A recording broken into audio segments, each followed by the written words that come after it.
When people talk about the partition of Punjab, they often think about August 1947, the very month where borders were drawn, ghost trains arrived carrying corpses, and millions were displaced or made refugees overnight. But for the Sikh community, who are often overlooked, as are their rights, the horrors and cataclysm didn't start in August 1947. They began 5 months before, in March 1947. I'm talking about the Rawalpindi massacre. The Rawalpindi massacre was not the first act of violence in British India leading up to partition, but it did mark two major shifts. It was the first organised mass attack in Punjab initiated by Muslim mobs, bringing the wave of political violence from Bengal and Bihar directly into Punjab, following Muhammad Ali Jinnah's call for action. Secondly, it was the first targeted campaign against Sikhs in the first systematic ethnic cleansing campaign aimed specifically at the Sikh and Hindu minority in western Punjab. This shattered any remaining hope of a unified, peaceful Punjab. Across the Rawalpindi division in villages like Doha Khalsa, Bewal and Tamali, entire Sikh communities were surrounded and attacked by Muslim mobs who gave the Sikhs a devastating choice: convert or die. To understand why Rawalpindi was the epicenter of violence in Punjab, we have to look at Punjab's political climate. Punjab at the time was governed by a multi-religious coalition led by Khizr Hayat of the Unionist Party representing Muslims, along with the Indian National Congress representing Hindus and the Akali Dal representing the Sikhs. This coalition held the peace in a province populated by Muslims, Sikhs and Hindus. As a consequence of intense political agitation by the Muslim League aimed at breaking this coalition to establish a Muslim-majority province in Punjab, on March 2, 1947, under intense pressure, Dewana resigned. The collapse of the provincial government left a power vacuum. Master Tara Singh, a prominent Akali leader, publicly raised slogans outside the Punjab Legislative Assembly in Lahore, rightly opposing the partition of Punjab and the establishment of a single religious state. Within 72 hours, political tension boiled over into violence. While urban centres in western Punjab like Lahore and Multan saw initial rioting, the violence in the rural areas of Rawalpindi transformed into something vastly different and far more prejudiced. In Rawalpindi at the time, the Sikhs and Hindus were a distinct minority, representing local merchants, agricultural leads, and landowning classes. Starting around March 5th and 6th, large armed Muslim mobs encircled minority villages. Telephone wires were cut off, roads were blocked, and supply lines were cut off. This pattern across these villages was tragically consistent. Homes and gurdwara were set on fire, residents were disarmed, and mobs demanded religious conversion to Islam. The tragedy of Doha Khalsa in Rawalpindi represents one of the most painfully discussed chapters of our modern Sikh history. On March 12, in 1947, after days under siege, the Sikhs of Doha Khalsa faced imminent slaughter, mass abduction, and forced conversions. The community made a devastating decision. Over 90 Sikh women and children recited prayers and jumped into the village well to drown, choosing death over abduction and dishonor. Many Sikh men fought to the last breath. The supreme sacrifice at Doha Khalsa for faith and honor demonstrates the incredible resolve of Sikh mothers and sisters and men who refused to be broken, taken, and converted.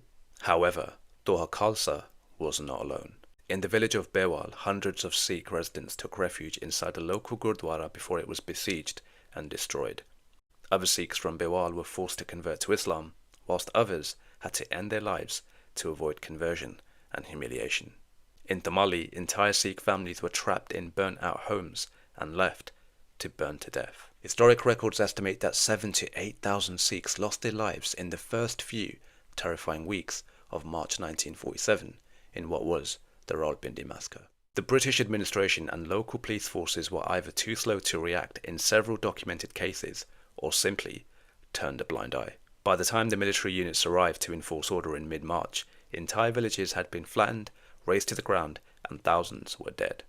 Lord Mountbatten, the last British Viceroy of India, and his wife, Lady Mountbatten, personally visited Rawalpindi to provide relief and assess the situation. What they saw was horrifying. Burnt gurdwara, skulls and skeletons from burnt buildings, rape victims, and the corpses of Sikh and Hindu victims. By the end of April 1947, around 80,000 Sikhs and Hindus were forced to flee Rawalpindi and head to eastern Punjab. becoming the first mass refugee wave of partition.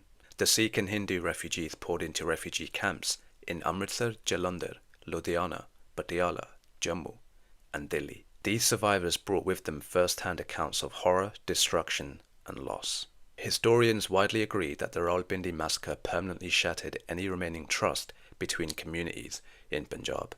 The trauma brought by refugees of Western Punjab into Eastern Punjab directly fueled retaliation and the cycle of violence in Eastern Punjab, thus spiraling a once thriving, harmonious ancient kingdom into a bloodbath. A number of credited historians have published books on the Rawalpindi massacre or written reports and affirmed the atrocities committed against the Sikhs. One of them was Gopal Das Khosla, a former judge who served on the fact-finding organisation set up after partition. Khosla authored Stern Reckoning, a survey of the events leading up to and following the partition of India, providing one of the earliest official administrative and judicial accounts of the Rawalpindi violence. Gurbachan Singh Talib authored Muslim League Attack on Sikhs and Hindus in the Punjab, 1947, which systematically documented eyewitness testimonies, local press coverage, and the timeline logs of the attacks in villages like Doha Khalsa. Prabodh Chandra authored the contemporary 1947 report titled Rape of Rawalpindi, detailing early eyewitness accounts and the immediate aftermath of the attacks. Ishtiaq Ahmed, in The Punjab Bloodied, Partitioned and Cleansed, draws on declassified British reports, intelligence, and first-person oral histories to analyse the Rawalpindi violence as an early manifestation of ethnic cleansing against the Sikhs. Urvashi Batalia, in a book The Other Side of Silence, Voices from the Partition of India, focuses on the gendered violence of the Rawalpindi massacres, particularly analysing the mass suicides and honour killings of Sikh women in Doha Khalsa. Ian Talbot, a prominent British historian who has written extensively on Punjab's partition, detailed the political breakdown, local militia actions and communal dynamics in Rawalpindi.